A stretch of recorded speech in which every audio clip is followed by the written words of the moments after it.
Hello, welcome to the Daily Live Extra. I've left the thing off the screen because I've changed the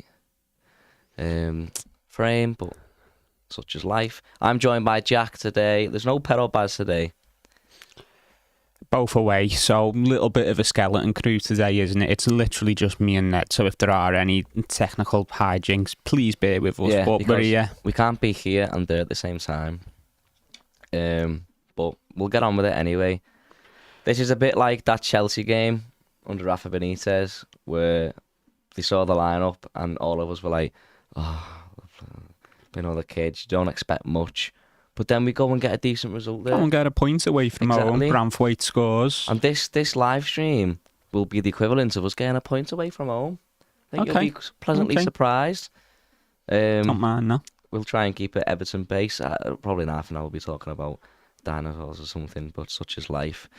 Richard Masters today in Parliament explaining why 777 partners haven't been rejected by the Premier League.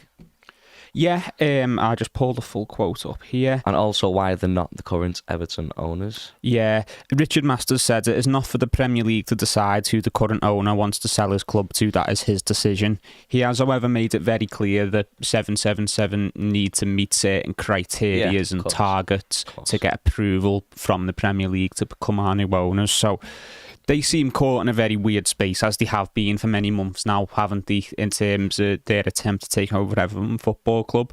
Can't get approval, but the Premier League don't seem to be willing to reject them. Now, in the hearing, Richard Masters has said that the Premier League can reject proposed takeovers of clubs, but in the past, he said that they can't.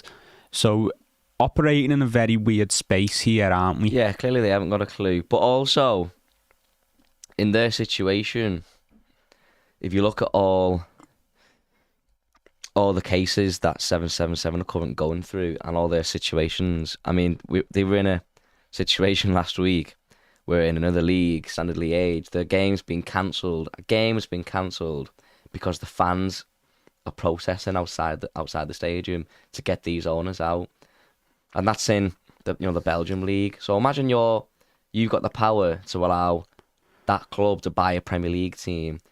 You just I just reject them straight away and say, listen, if you've got other buyers interested, then let them in. We can't let these people buy a Premier League club. I mean, there's reasons why they haven't been approved already, isn't there? I think, and this is just my opinion, obviously, but I think the Premier League finds it difficult to reject proposed takeovers.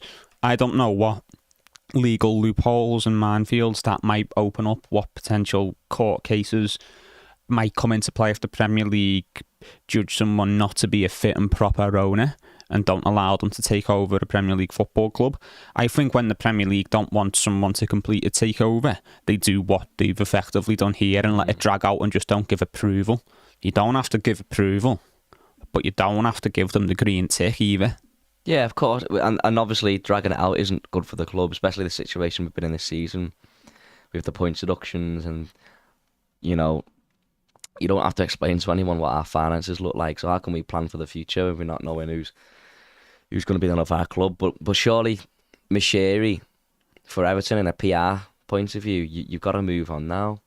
Like 777, there's no evidence that, or there's no telling how they will run Everton club, whether they'll be good owners or bad owners from a footballing perspective.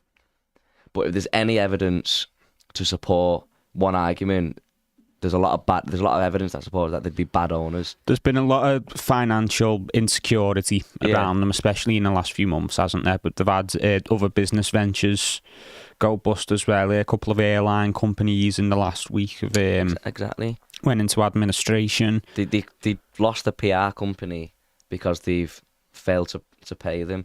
There's a club there that can't even get in contact with 777.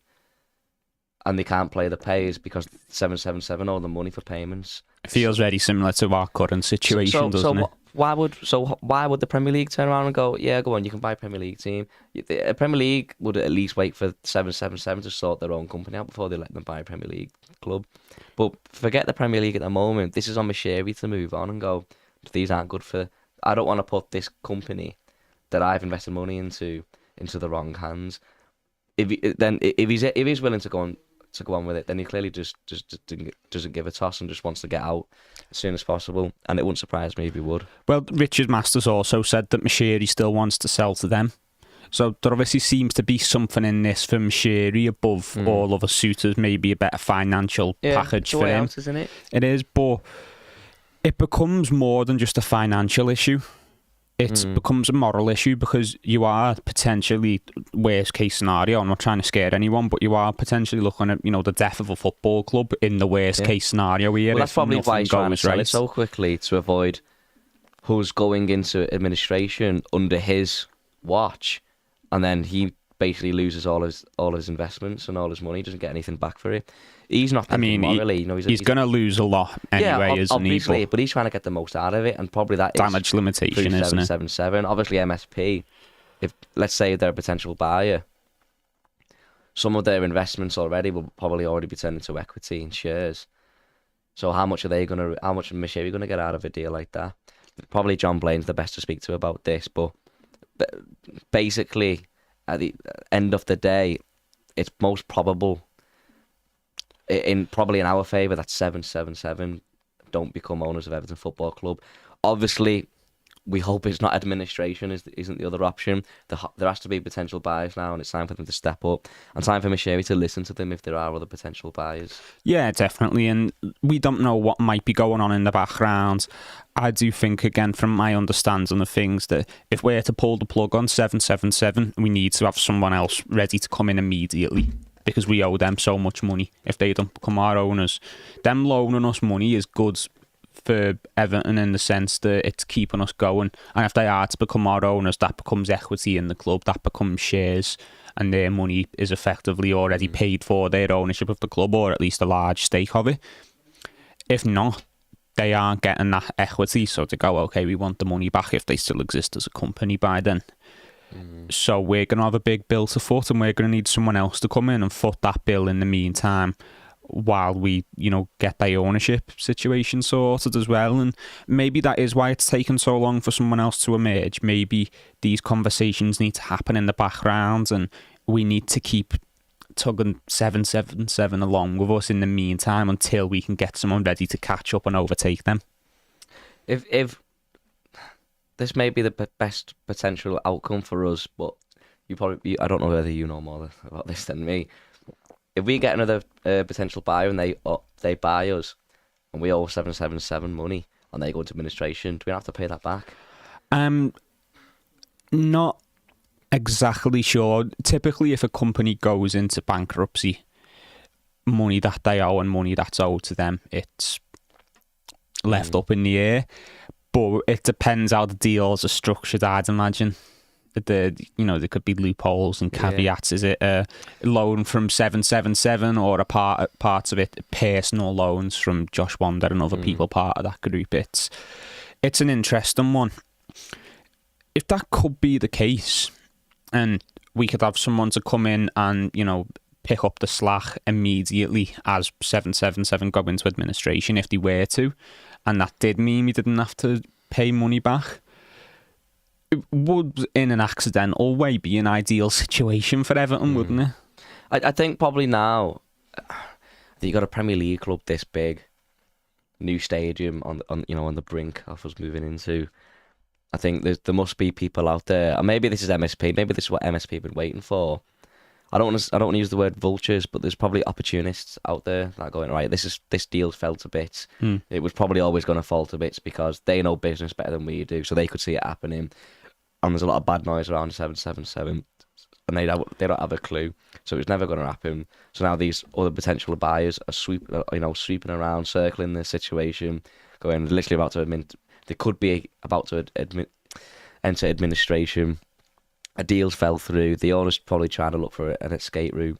Well, let's go in now with probably the lowest offer that Moshiri would accept, and that's probably best for business for them. We've probably had that going on, potential buyers looking at our relegation fight over the last few weeks as well, because an asset becomes far less valuable if it's in the Championship. And you're not going to, I'll buy this Premier League club for this amount of money, even though in a few weeks it could be worth 500 million less. Obviously, now that's sorted, maybe that's opened us up to potential new investors. But just speaking about vultures and people who might be more willing to get involved with a club that is struggling financially, there was a story from Bloomberg this morning saying the firm GDA Luma Capital have offered us a £150 million loan. Now, they're a firm that specialises in distressed debt, so companies who get involved with other companies who have financial trouble, because it's seen with these sort of deals that, yes, there's potentially a lot to lose, but there's also potentially a lot to gain.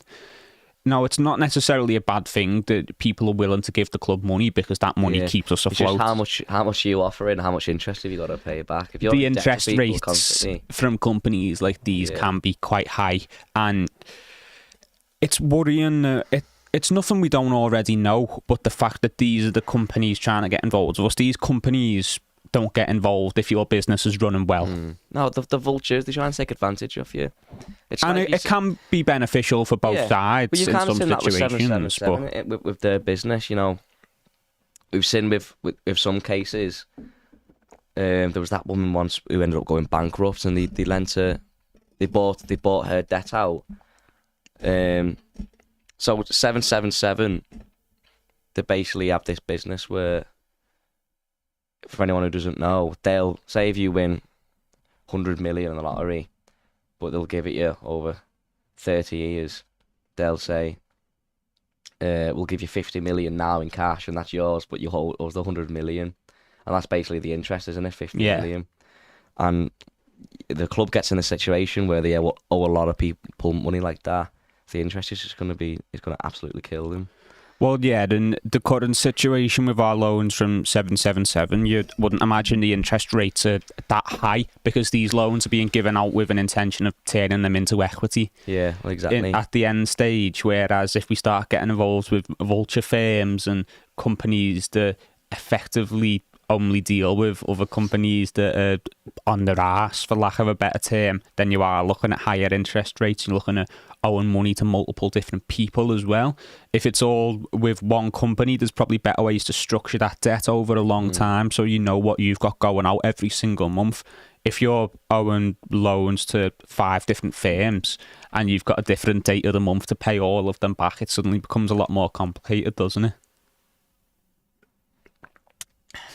The worst thing about it is that 777 are bringing 20 million every month to keep the lights on, and now they're not even. It's unlikely that they're going to be owners. Where it should have been Moshiri putting his own money in to keep us. Moshiri doesn't have any money to put in. Moshiri's a fraud. He always was a fraud. The fella's got as much money as me. I wouldn't say fraud, but it was always going to be Usmanov, wasn't it? And once Usmanov got, tied up in knots because of what was happening in the Ukraine, it left Moshiri in a bit of a sticky situation. And this is where we've got to because of that. None of this would have happened if it wasn't for... We've been left with the front man in charge. That's it. The boss has gone out and the secretary's got to run the office now, and he doesn't know what he's doing. Gary Ward. It's effectively what's happened with Pet and Baz both being off today. Yeah, and we're here trying to keep the lights on. We're not even got our own keys. No. So we have to get out early, just like Moshiri. Gary Ward says 777 just comes off as really sketchy, and that's it. There's too much bad noise around them that even for PR, them being interested in Everton or giving Everton any money is bad for PR, in my opinion. That's it, isn't it? You can only build up so many red flags, can't you? Let's read some comments before we move on.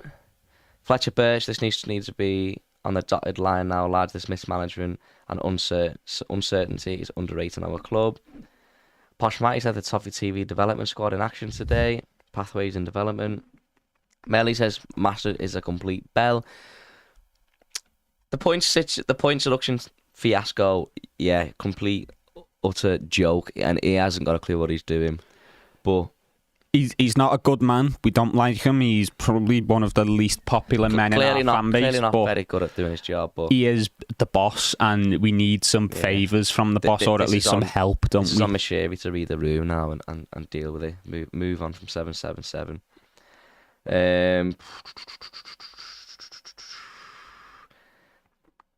Some interesting chats on TalkSport this morning, according to a few people in the comments. check that out later. Regarding what? But I never really, I never really listen to them for information. They're just normally opinions, aren't they? Yeah. And often I don't really agree with their opinions. Mike Hughes says a crook is always happier to deal with other crooks. That's an interesting comment. Melly says, I heard MSP made buyers due to protecting their investment. Possibly, but maybe they've just been waiting around for this to happen and they can go, well, they've still got a finger in the pie, haven't they? But again, I think it raises questions of them so much money that they didn't choose to take us over months and months ago before 777 were even dining at the table. They had the opportunity to and apparently weren't happy with the deal. Maybe. Doesn't necessarily look good for them. What you said about relegation does come into play when you've been so close to relegation. But it was so early in the season that they were linked to us. But I think now you look at the club, the point deduction stuff's out the way. We might get one more, it'd probably be a minimal one. But you look at us now thinking, with a bit of stability with Sean Dyche, the way we're heading, we seem to be going away from relegation. I mean, this on the season, pitch, at least, yeah. We're mid-table, aren't we? Without the point deduction, and that's all but done now in terms of this season. Graham Rogers, Masters still in a job. I just removed from his job. Well, it's not about Masters right now. This isn't about Richard Masters. He made an absolute, and the Premier League made an absolute balls up off the point deduction, and they haven't got a clue, and they still need to sort that out. But right now, we're talking about a group of people who's got a lot of bad noise around them and are in a huge mess themselves, and they are in a mess. Potentially buying a Premier League club, one of the biggest companies in the world. And this fella is just basically saying, we can't accept them because of the state they're in. And Moshiri, who's our owner, still wants to let our club fall into their hands. This is on Moshiri to move on. No, we're not sat here quoting Richard Masters because we like him or we think he's a titan of business or anything like that, but he has shed some light on our situation, hasn't he? And he's part of an important group of people that unfortunately have a big sway on the future of our football club. Let's move on, because business is not our forte. No. Forte. It's actually fort, but people... No, it's forte. No, it's fort, but everyone is used to pronouncing it forte now. So I also say forte to avoid forte. Confusion, but it is fort. It's forte.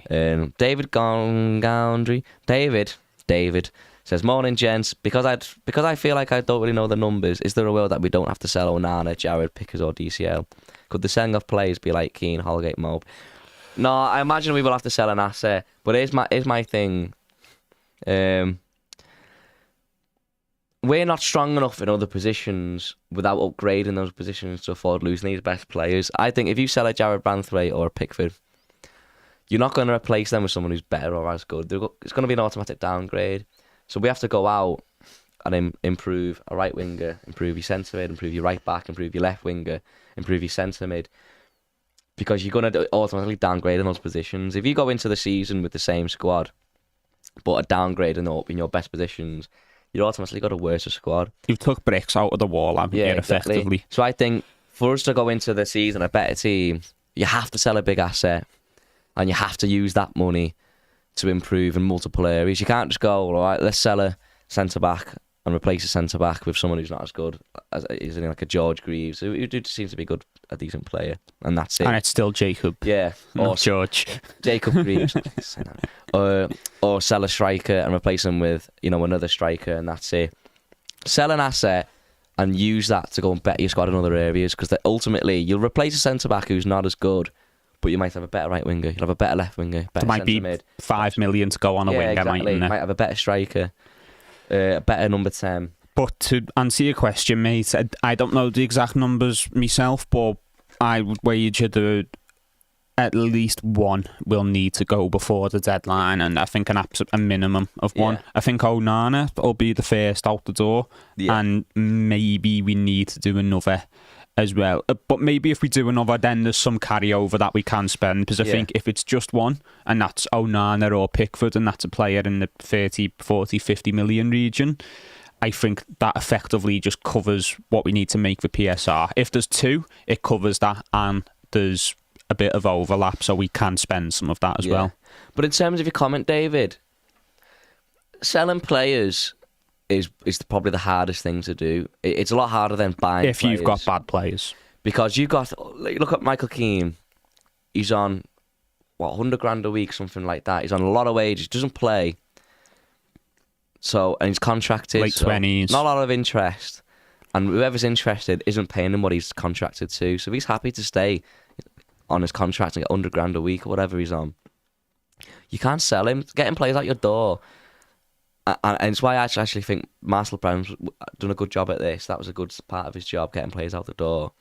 Selling players, dead wood is a really hard task. It's a lot harder than selling. Think how much interest you've got in Onana and Jared Branthwaite. You've got to think a lot more than you get in Holgate and Keane. If Mason Holgate was at another club, would you want to buy him for Everton? No. And you think, no, okay, Not so if no he was on clubs around. But you wouldn't want him on any money a week. But then you're taking the fact he's on 70 grand a week. Minimum wage.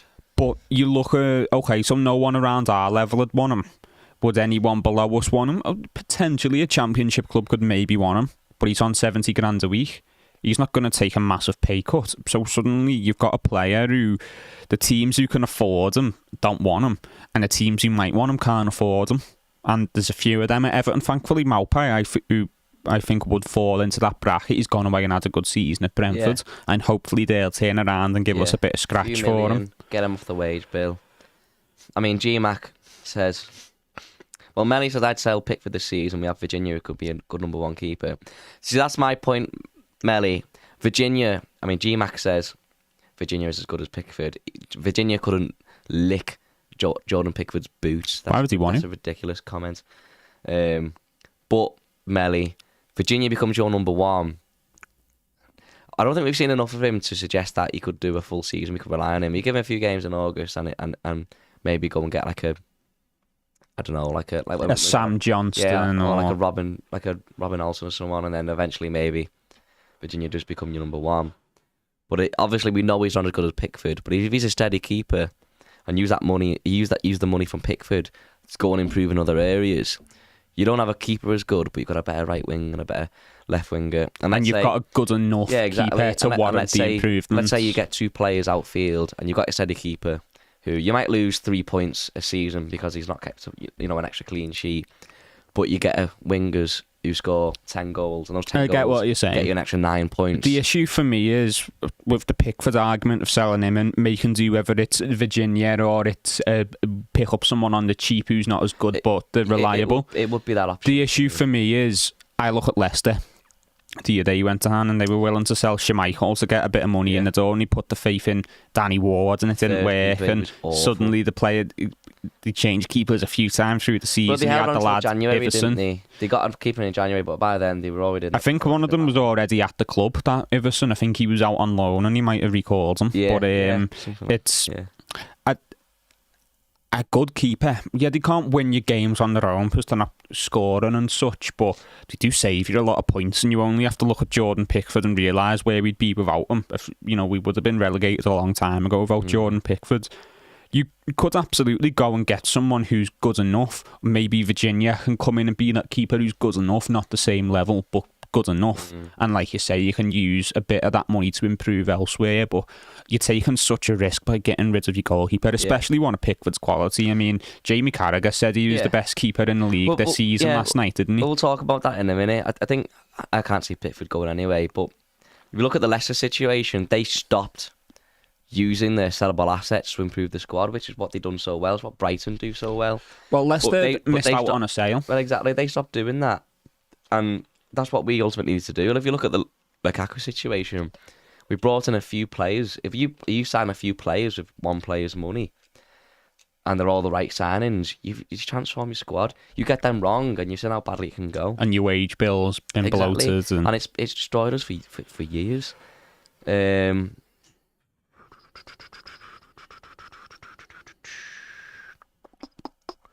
So, yeah, Pickford. But I raised this to Baz, yes. What was Jamie Carragher's reasoning for him being goalkeeper this season? He mentioned as a threat from set pieces and how much he gives us, that unique goalkeeper taking your free kicks, it frees up push more men forward. And he mentioned that he's got the second highest clean sheets in the league. When David Raya's the first, he's playing at Arsenal, who were challenging for the title, and the closest to him is a lad who's, not nearly been relegated, but been down there this year, not the same quality of playing around him. I generally dislike using clean sheets as the sole way to judge a goalkeeper's ability. It's a team effort, and a goalkeeper can play brilliantly and concede.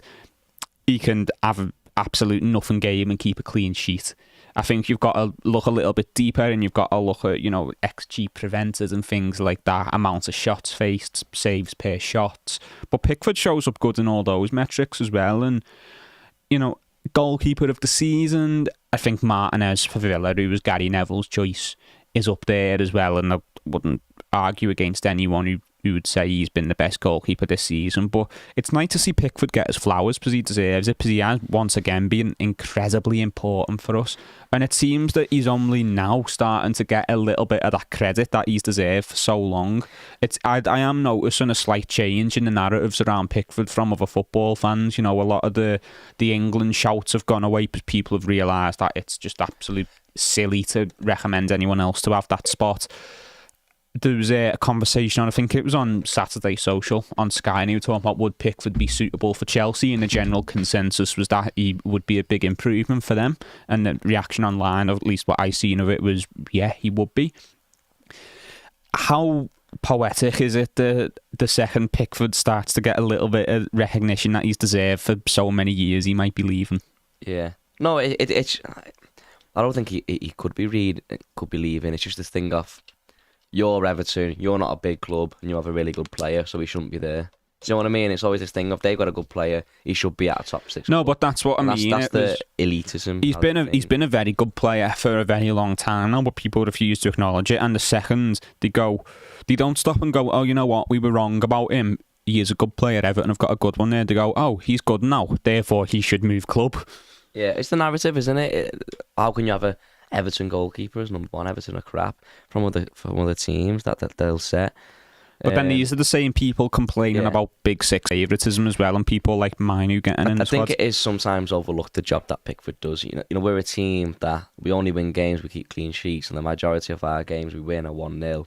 And he makes big saves in those games. So he's basically winning us points. And you'd say in at least half of them, he's making a brilliant save that a lot of goalkeepers would concede from. And I imagine the expected goals against him that he saves is a lot higher than goals conceded easily. And I also think, Everton are a team that sit deep, face a lot of shots. And also, if you're a team that plays the counter-attack and you do sit deep, you're opening yourself up to pressure, aren't you? And you can't overlook the importance of distribution from a goalkeeper. And that if you've got a keeper that just lumps it straight back to a team, Nick Pope, it goes straight back to the other team's centre halves, and they're already all the way up the pitch. You're already pushed right back in, so they're straight back on you. You've got a keeper when you're playing against the press, and they push you right back to your, basically to the byline. And your keeper's got the ball, and he plays a really good pass out to a player in space on the wing, and then you got those players turning back then because your players suddenly name me a team in football at the moment, a good team who doesn't massively see the importance of goalkeeper distribution. Who's the best team who's got a keeper who can't do that? Well, there's not many to put it short. Look how important Alisson has been for them, and Ederson at Man City. Ederson may be their goalkeeper, but he makes them tick.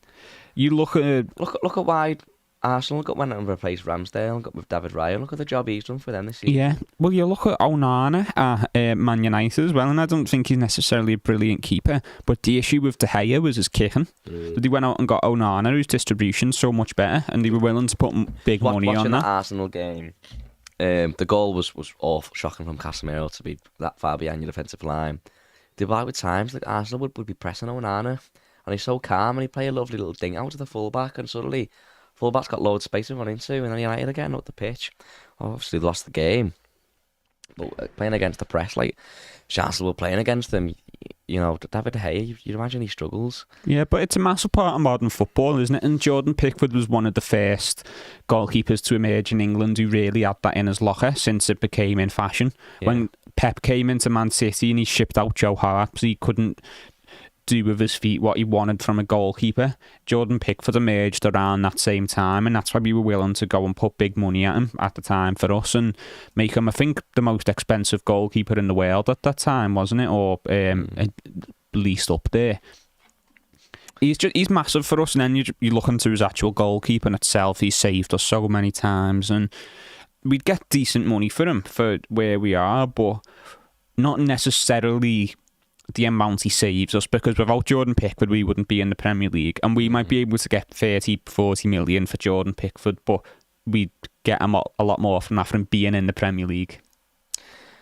Yeah, but it's where we are with PSR, isn't it? Our hands are tied. We need to try and find a way to sell these players who keep us in the league and stay in the league. Yeah, I imagine Kevin Thirlwell and the other backroom staff have been doing the job and they've got their lists, but now it's about making that money, and you've got to get your assets out the door as quickly as possible so you can start getting players in. Steve P says, Ned, when are you doing a cover of Cold Desert? You know that song? King Leon, Cold Desert. Sing it to me. I'm in a corner waiting for the light. Yeah.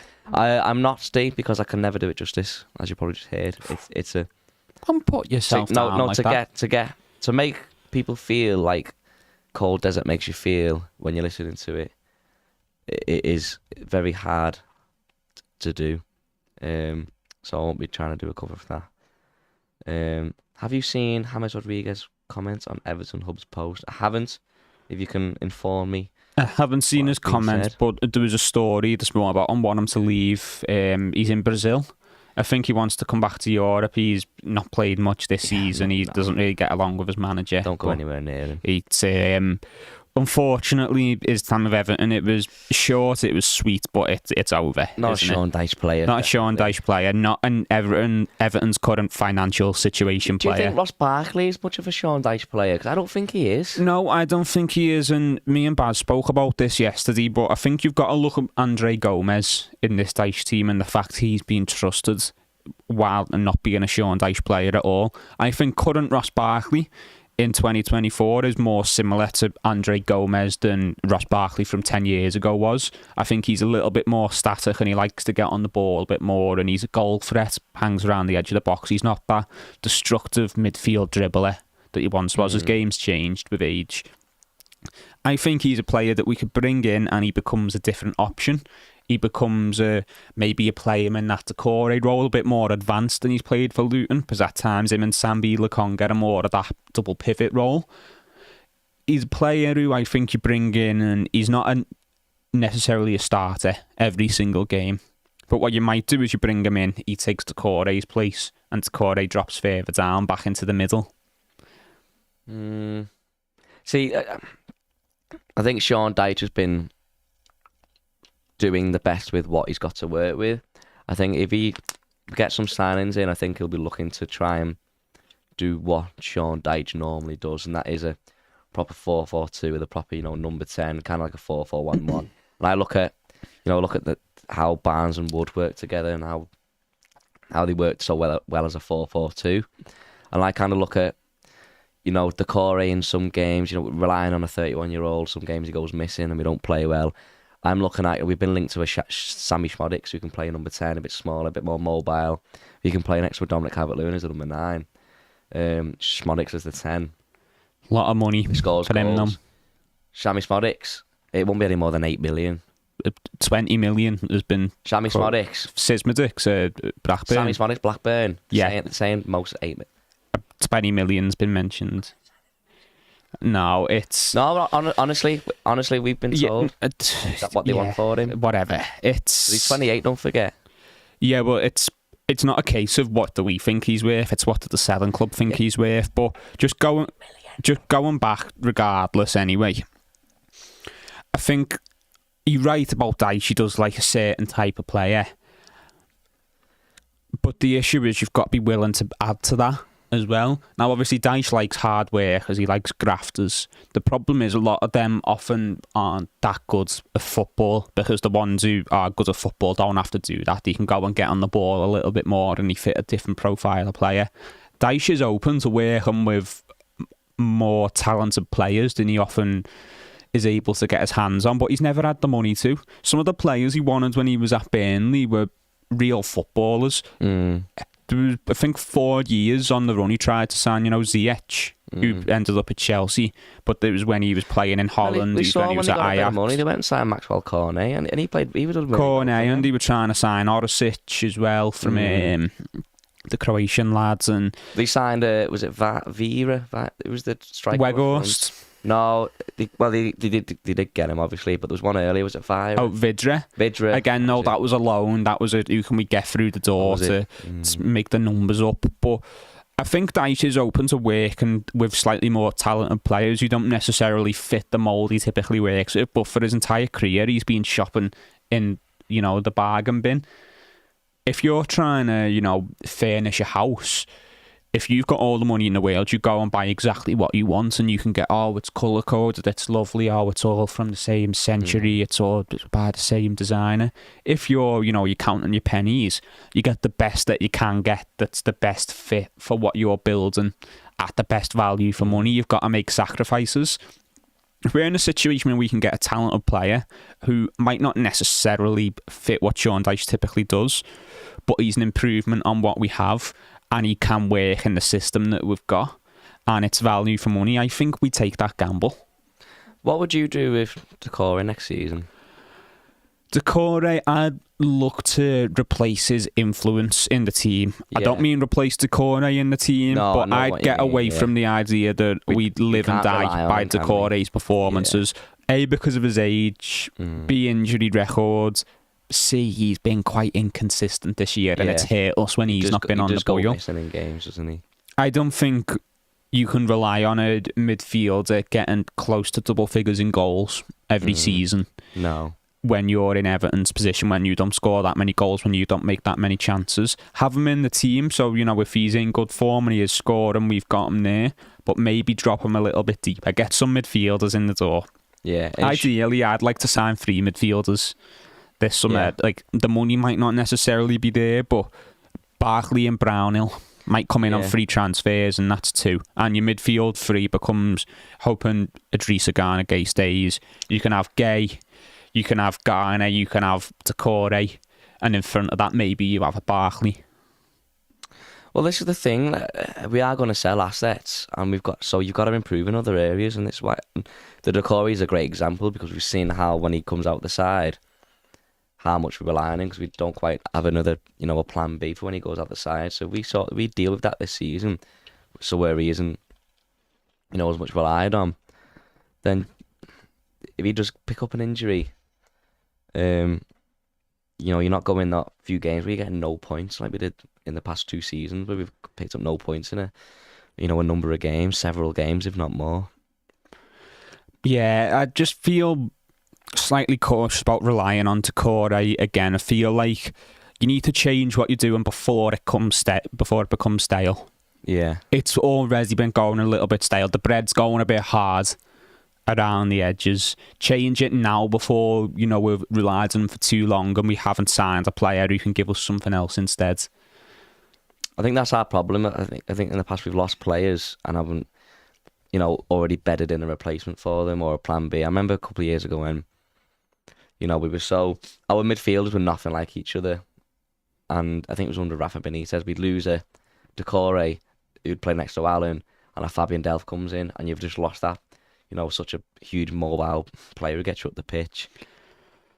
It's just difficult, isn't it? Because if we had money, I'd look at that situation, I'd go, right, go and buy Matt O'Reilly from Celtic, 15 million, goal scoring midfielder, but he's a left footer and he's a bit more athletic and he's younger. So it's the same, you can play the same style, but you're changing it slightly, you're staying fresh, you're always changing it before it becomes stale. You've got Matt O'Reilly in there and he comes and he does what Decore's been doing for us, but in a slightly different role. You're in a situation where we probably don't have 15 million for a player, so it's okay, what can we get that can potentially give us something new? Ross Barkley for me is one of those players who can come in for nothing, decent enough wages, but probably less than what the likes of Decore and Garner Gay are on. He can come in and add some goals to the midfield, give us something new, and most importantly, he's a cheap option. Yeah. Finally, before we go, Gary Neville last night gave Sean Dyche, his performance of the season against Liverpool for the 2-0 win. Do you agree with him? Yeah, and I'm sure there'll be some other obvious standouts as well, but just looking at Dyche against Liverpool in isolation, he coached the game very well. Yeah. No, to keep a team like that quiet and keep them to a couple of shots. I did feel in the first half of the game you were riding our luck a little bit with how big that gap between the two centre-halves was, and you were thinking, if that Núñez can learn to control the through ball, we could be in trouble here. But we did really limit them, and we pressed them in well without over-committing, and that's always a tough balance to strike, especially against a team who's got ability on the ball, who can move it around fast. And we kept them pressed in, we kept the pressure on. We never looked too much like conceding, even when they were pushing for a goal. Other than, it's hard to judge because... Keith obviously made one really good save. Well, you get them Derby Day nerves, don't you? And you get you defending a lead as well. So watching it in real time, it feels a bit more like, oh, God, we're under the cosh, yeah. But then once the dust settles and you watch it back and and from a neutral standpoint, like Gary Neville as well, you can look at it a bit more objectively. And you can go, we were never really under that much pressure against a team of all this attacking talent. Lose your fullback at half time when you bring someone else on and you don't notice the difference. I think he coached the game really well, and I'm sure there'd be other examples that I'm missing off the top of my head that would make great nominations for that. But maybe it's a bit of recency bias. But what I would say for a game that we haven't won in 14 years at home, it was almost like a routine win. And what I mean was, I felt like there was zero pressure on it. I think Sean Dyche just calmed them down and took the pressure off it and just said, well, I think in the past, other managers, or especially us as fans, have riled up it's so the derby. much. If we put so much pressure on them and they've gone like, oh, God, this is a really big game. Where the players, they just play with, like... We went out and did our stuff, didn't we? Yeah, exactly. They just did their jobs. And I remember a few years ago, almost 20 years ago, the 3-0 Andy Johnson derby. A couple of years prior to that, or the few years prior to that, David Moyes had been trying to rile them up for it, which had put too much pressure on them, and then a Steven Gerrard had come in and just embarrassed them. But they were emotional games back then, weren't they? There was tendons off. I remember that game. Phil Neville just said, the managers just took the pressure off us and just said, it's early in the season, we're playing well, and he didn't try to rile them up. And they went out and they would relax and they beat him 3-0. And I think this game, it was really similar. I think the players just went out, they didn't look as nervous as they normally do in a derby, and they just done their jobs and they played with... The thing is as well, Gary Neville, because he is a footballer, man, he'll be aware of the dynamic that exists between Everton and Liverpool, and for us to beat them is absolutely huge to us, but it's something that we do play up in our own minds, and we've had a cruel relationship with that fixture because the first time we beat them in many years was behind closed doors. It almost feels like it didn't happen. And we've lost to them when they've put the kids out, and there is a massive fear from Evertonians going into derby games. So I think Gary Neville is someone who will understand that. He knows it's not just as cut and dry as they've won a game, and he knows that Dyche has obviously coached them in a way and spoke to them in a way that's allowed them to completely bypass that. Do you think Sean Dyche should have been up for a nomination for Manager of the Season? I think he deserves it more than Iraola, but it's hard to look at someone who went a third of the season without winning and go, well, yeah, Manager of the Year. The thing is, I think they nominate too many people for it anyway, because you're putting them in to make up the numbers. You're putting people in who'd never win it, who no one's even going to vote for to win it. I think putting people like Klopp in there is mad. That's a charity case, isn't it? I think Klopp, Iraola... For the money they've spent, I think they've massively underperformed. Who else is it? Emery, Arteta, Guardiola, Klopp, Iraola. I think for me... Who else is in it? I can't remember. Gary O'Neill wasn't no. Was he? Is that not it? Thought there was 6, but yeah. I think whatever. Yeah, like it's one of them. If you open it up to a third of the league's managers to be nominated for it, yeah, I think Dyche deserves it more than Iraola. But he went so long without winning a game. It's hard to go, oh yeah, you've managed really well this season, even though he has. Because you look at the fact he bettered last season's points tally with a massive points deduction on top. He's clearly taken us forward, and that to me is good management. He kept the team that's been fighting relegation the last 2 years out of it this year if you give him his points back. He rallied the team through difficult circumstances. That takes a lot as well. That's more of that, that football and stuff that you can't measure with stats. That's a mental thing, and he coached them through that. He definitely deserves it more than Raiola. Yeah, and that's not to say Raiola's done a bad job or anything. After a month or two, I'm thinking he's going to be the first one to get sacked. And he came in with a lot of pressure as well. We just signed him. He's just signed a new contract as well. Fair play to Bournemouth, because they finished the season strongly with Gary O'Neill, and then he went, "Thank you very much. You've done well. We'll shake your hand. We'll let you go now because we want to go in a different direction." They took the risk. They brought in a manager from Europe. From Spain, is it? Yeah. And he's done really, really well. He's bettered them. I said this last year, though. I can understand teams wanting to sack a manager. Yeah. Even if they have done really well, because Gary O'Neill, he was caretaker manager for months at Bournemouth, don't forget. He was never meant to be the long-term choice.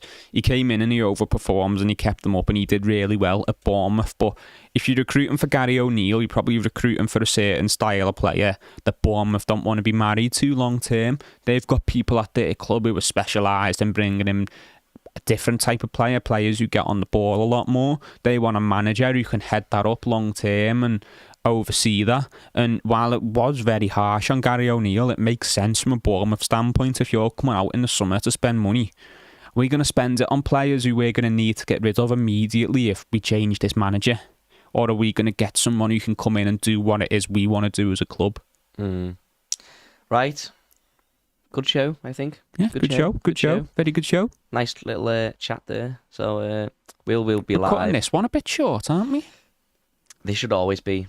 They should always be 1 till 1:45, even though we've gone over 1:45 on a 50-minute turnover.